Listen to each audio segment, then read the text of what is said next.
మాట్లాడాలా, అదరగొట్టాలా, ఉపన్యాసాలు ఇవ్వాలా, మీడియాను మేనేజ్మెంట్ చేసుకోవాలా, ప్రజల్ని మోసం చేయాలా, మళ్ళీ ఇటగే వ్యవహారం నడిపిస్తూ ఉండాలి. ఏం చేస్తున్నారు సక్సెస్ఫుల్గా వాళ్ళ మీదికి రాకూడదు దృష్టి. అందుకే ఏం చేస్తున్నారు, 6 గ్యారెంటీలు ఎవరు అడగొద్దు, సింగరేణిలో ఇచ్చిన హామీలు మీరు అడగొద్దు. ఏం చేయాలి మరి, ఏదో డైవర్షన్ గేమ్ ఆడాలి.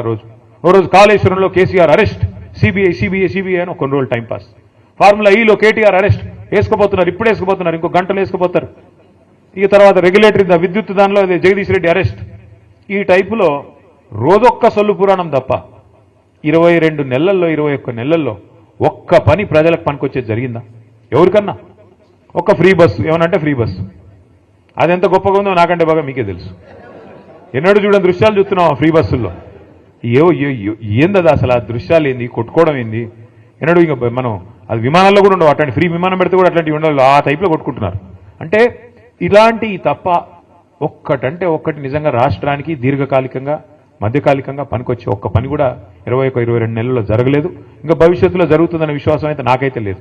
ఎందుకంటే తెల్లారు లేస్తే వీళ్ళకి డబ్బులే యావ తప్ప, ఢిల్లీకి మూటలు పంపి ఎట్లా కాపాడుకోవాలనే యావ తప్ప, ఎట్లా కేసీఆర్ గారిని మన పార్టీని బదనాం చేయాలా, ఎట్లా ఇబ్బంది పెట్టాలన్న ఆలోచన తప్ప ఒక్కటంటే ఒక్కటి పని చేసి ప్రజలకు ఇచ్చిన హామీ నెరవేర్చాలన్న సోయి మాత్రం లేదు, ఇంకా రాదు కూడా నాకు తెలిసైతే.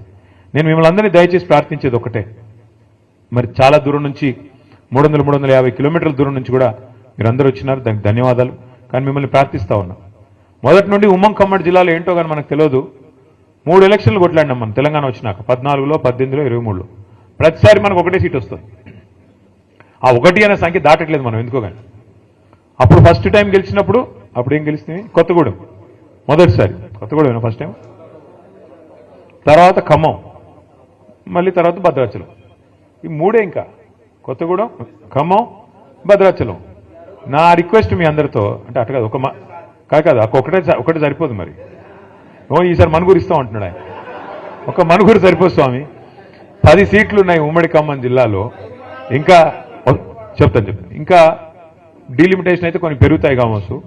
నేను మీ అందరితో ప్రార్థన, మీ అందరినీ రిక్వెస్ట్ చేసేది, మాకు కూడా ఏంటంటే 300 కిలోమీటర్ల దూరం కదా అని కొద్దిగా తక్కువ, రాకపోక తక్కువ. ఈ దగ్గర ఉండే కాడ ఎక్కువ తిరుగుతాం, దూరం కాబట్టి అప్పుడప్పుడు మా అన్న పిలిస్తే చుట్టపు చూపుగా వచ్చేది పోయేది, లేకపోతే తక్కువ. కానీ మీరంతా చైతన్యవంతమైన ప్రాంతం. నేను ఎట్లాగో 10-11 తారీఖు వస్తున్నాను, భద్రాచలం తర్వాత కొత్తగూడెం నేను వస్తున్నాను. కానీ మీ అందరితో రిక్వెస్ట్ ఏంటంటే దయచేసి సింగరేణిలో ఉండే మేధావులు, ఆలోచన పరులు, విద్యావంతులు, మీ బాధ్యత కేవలం సంఘం కాడికే కాదు, మీ బాధ్యత కేవలం మీ టీబీజీ కేసుకో లేకపోతే మీ సంస్థ కాడికో కాదు.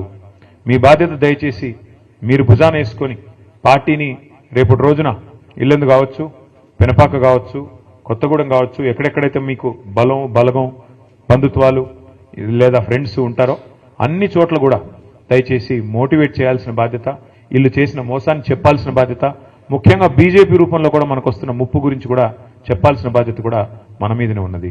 మనం తప్పకుండా ఈ రాష్ట్రాన్ని కాపాడుకోవాల్సిన బాధ్యత మన మీదే ఉంది. ఎందుకంటే ఒక కేసీఆర్ గారికి తెలంగాణ మీద ఉండే ప్రేమ, ఒక కేసీఆర్ గారికి తెలంగాణ మీద ఉండే మమకారం ఎన్నటికైనా కాంగ్రెస్ కానీ అదేవిధంగా బీజేపీ కానీ ఉంటుందా ఒకసారి మీరు ఆలోచించాలని చెప్పి నేను కోరుతా ఉన్నా. ఎందుకంటే తెలంగాణ అనేది ఆయన సావు నోట్లో తలబెట్టి తెచ్చిన రాష్ట్రం. అన్ని రాష్ట్రాలకి ముఖ్యమంత్రులు ఉంటారు, నాయకులు ఉంటారు. కానీ ఇక్కడ రాష్ట్రాన్ని తెచ్చిన వ్యక్తే ముఖ్యమంత్రిగా నిన్నటిదాకా నడిపిన రాష్ట్రం మన రాష్ట్రం, మన ప్రత్యేకత అది. నా ప్రార్థన మీతో దయచేసి ఈసారి మాత్రం గట్టిగా పట్టుబట్టాలి.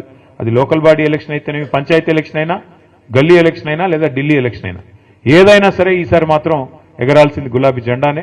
ఏదైనా సరే ఈసారి మాత్రం ఎగరాల్సింది మన కారు గుర్తే, మన నాయకుడు కేసీఆర్ గారి నాయకత్వంలో ముందుకు పోవాలి. దానికి మనం చిన్న ఇష్యూస్ ఉంటాయి, సంఘంలో ఉంటాయి, సంస్థలో ఉంటాయి, ఇంకోటి ఉంటాయి, వాటిని పక్కన పెట్టాలి.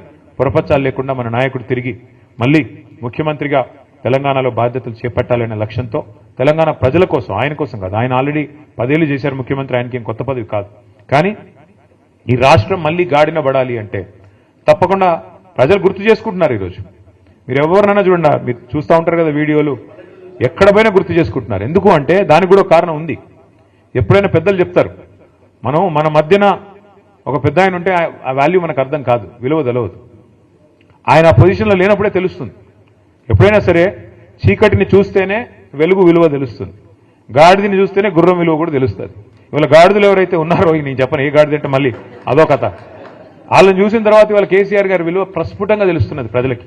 అయ్యో ఎంత తప్పు జరిగింది, అయ్యో ఎంత తప్పు. రైతులైతే నేను చూస్తా ఉన్నా, కొంతమంది చూస్తా ఉన్నాను నేను, తమ చెప్పు తీసుకొని తాము కొట్టుకుంటున్నారు. మేము తప్పు చేశాము, కాంగ్రెస్ కొట్టేసి మోసపోయాము, రుణమాఫీ అంటే మోసపోయాము, రైతు బంధు పెంచుతామంటే వీళ్ళు ఏది చేయరు, వీళ్ళ వల్ల కాదు, ఇంకా ఉన్నదే పొడగొడుతున్నారు వీళ్ళని చెప్పి బాధపడతా ఉన్నారు.